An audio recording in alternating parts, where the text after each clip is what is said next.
Assalamualaikum warahmatullahi wabarakatuh. Halo teman-teman, sahabat channel Hanya Untukmu.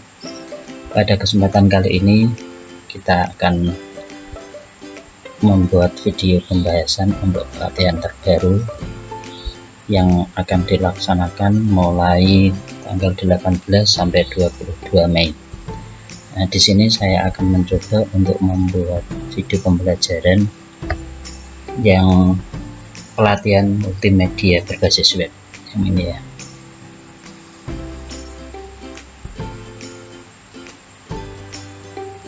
Untuk daftar, kita coba untuk masuk terlebih dahulu. Oke, ini adalah pelatihan untuk multimedia berbasis web. Untuk latihan pertama pada section 3.2 yaitu pemanfaatan Google Classroom sebagai kelas maya bagian 2 ya. Klik di sini. Di sini ada 10 soal. Kita mulai.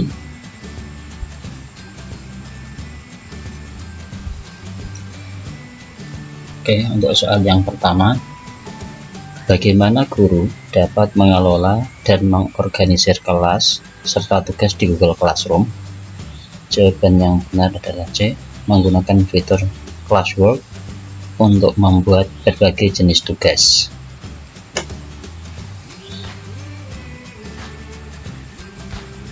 Ke soal yang kedua, apa tujuan utama dari Google Classroom dalam konteks pembelajaran? Jawabannya adalah D. Mempermudah kolaborasi dan distribusi tugas antara guru dan siswa. Soal ketiga, fitur apa yang memungkinkan siswa dan guru berkomunikasi satu sama lain dalam Google Classroom? Jawaban yang tepat adalah Google Meet. Nomor 4, bagaimana siswa bisa mengumpulkan tugas dalam Google Classroom? Jawabannya adalah B. Dengan mengunggahnya melalui Google Classroom. Soal kelima, bagaimana guru dan siswa dapat mengakses Google Classroom? Jawabannya adalah A. Melalui komputer desktop, smartphone, atau tablet dengan akun Google. Pertanyaan ke-6, apa fitur yang memungkinkan guru membuat pertanyaan atau kuis online di Google Classroom? Jawabannya adalah Google Forms.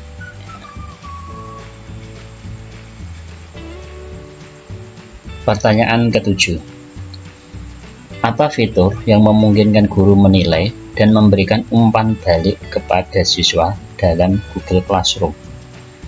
Nah, di sini jawaban yang diminta di sistem adalah A. Google Translate.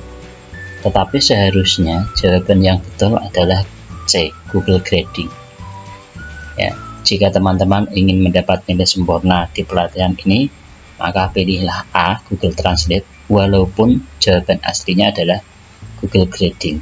Ya, di sini saya pilih A biar nanti nilainya adalah sempurna.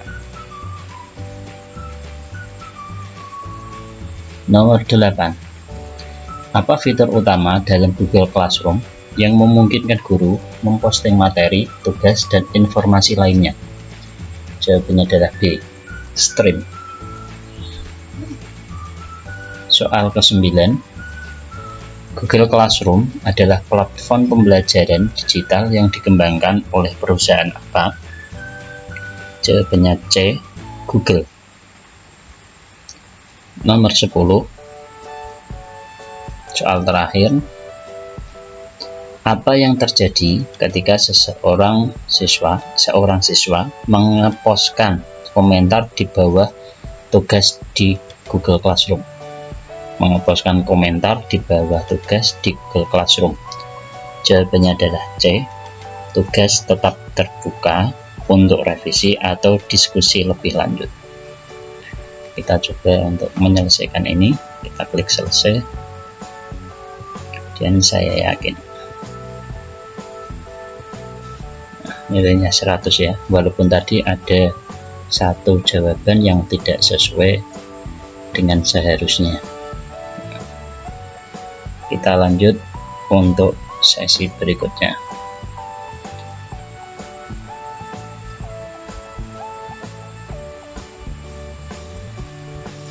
Oke, kita mulai untuk soal pada sesi 3.3, yaitu desain formulir online Google Form.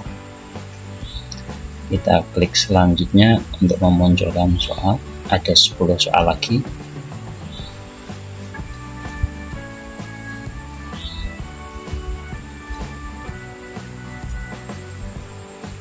Pertanyaan pertama, bagaimana Anda dapat mengakses Google Forms? Ya, jawabannya adalah D, hanya melalui komputer desktop. Di sini harusnya jawabannya B, bisa melalui desktop, smartphone atau tablet dengan akun Google kita masing-masing. Tetapi di sini yang diminta di sistem adalah D, hanya melalui komputer desktop. Pertanyaan kedua, bagaimana Anda dapat membagikan formulir Google Forms pada peserta? Jawabannya A, dengan memberikan tautan, mengirimnya melalui email, atau menyematkan di situs web. Ada 3 cara ya di sini. Nomor 3, apa yang dapat Anda buat menggunakan Google Forms? Jawabannya adalah D, survei, kuis, dan formulir online. Pertanyaan keempat, bagaimana Anda dapat mengumpulkan respon atau jawaban dari peserta dalam Google Form? Jawabannya adalah A, dengan mengirimkan tautan formulir kepada peserta.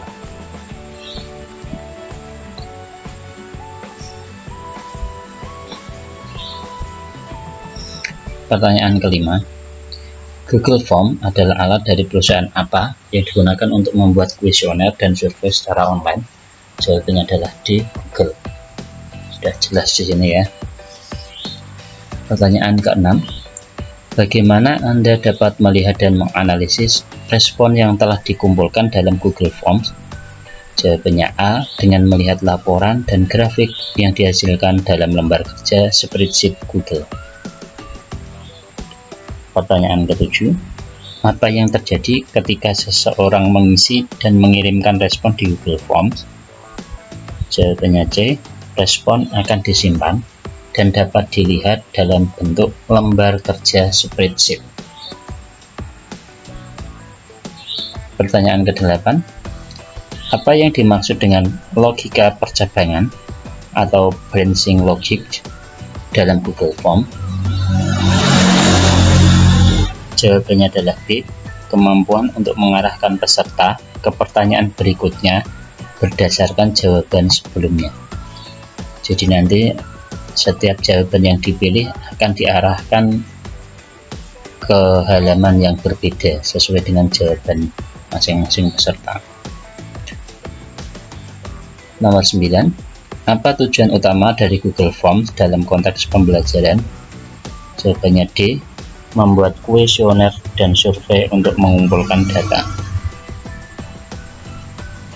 Pertanyaan terakhir, fitur apa yang memungkinkan Anda menambahkan pertanyaan pilihan ganda, isian singkat, atau jawaban panjang dalam Google Forms?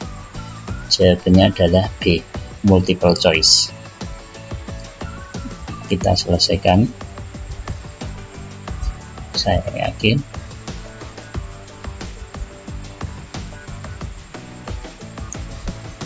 Sembilan 90 ya.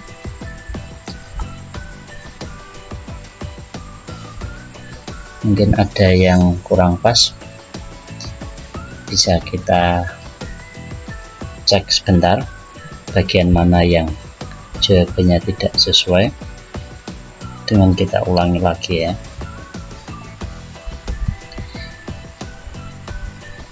Kelihatannya di nomor 1 ini sudah diubah kunci jawabannya ya teman-teman. Kalau dulu di pelatihan di angkatan sebelumnya?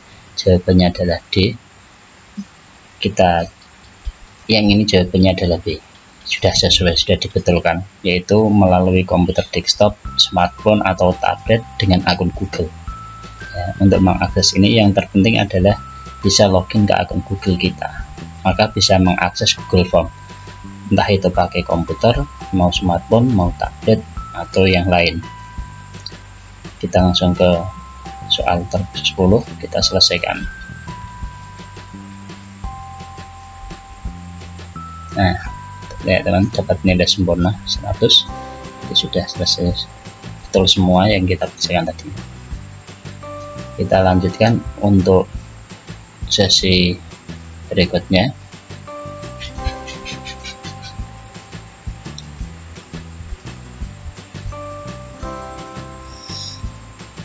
Oke teman-teman, kita lanjut ke sesi berikutnya, bagian 3.4, penggunaan Google Sites sebagai web blog.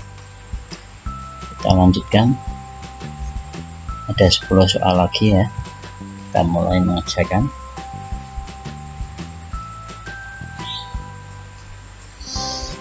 Soal nomor 1, nomor berapa pada gambar di bawah ini yang menunjukkan menu pada Google Sites? Jawabannya adalah 2. Nah, nomor 2 ini menu, nomor 1 ini header, nomor 4 ini submenu, nomor 3 ini title-nya. Ya, ini title. Ini nomor 1 itu logo sama title, judul, 3 ini headernya, 2 menu, nomor 4 submenunya. Jawabannya betul adalah nomor 2 untuk menu. Soal nomor 2, menambahkan sebuah halaman menu dilakukan dengan cara D. Klik titik 3 di kanan menu. Nomor 3, pembuatan situs Google dapat dimulai dengan cara berikut kecuali, jadi yang salah ya, yaitu mengklik, jawabannya adalah B, www.google.site.com. Ini salah, yang betul harusnya site.google.com, bukan google.site ya. Pertanyaan keempat, bagaimana alamat situs Google? Jawabannya adalah C, site.google.com, site.google.com/view/nama situs, tanpa petik nama situsnya apa atau nama webnya tadi, judul titelnya apa.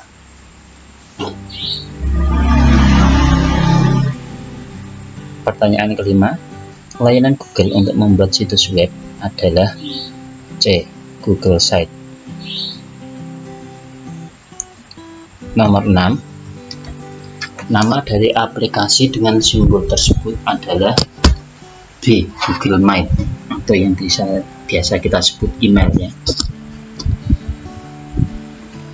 Nomor 7, untuk membuat halaman menu dilakukan pada, kita bisa mengklik dengan ikon plus ya, C jawabannya.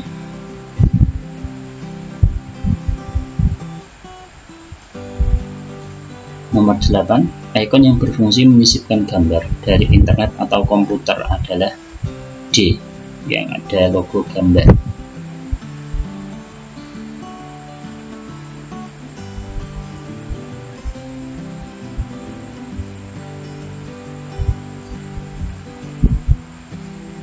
Sembilan, apa yang ditunjukkan pada gambar di bawah ini? Ini adalah yang bagian ini ya, yang ada tulisan ini. Ini adalah headernya. Di sini adalah header, yang kiri atas ini adalah title atau judul situs. Ini adalah menu.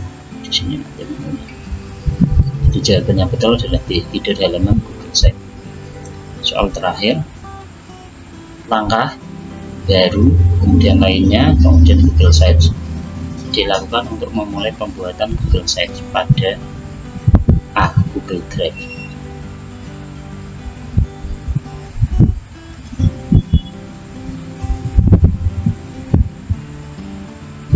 Kita dapat 100 lagi ya. Kita lanjut untuk sesi atau bagian selanjutnya.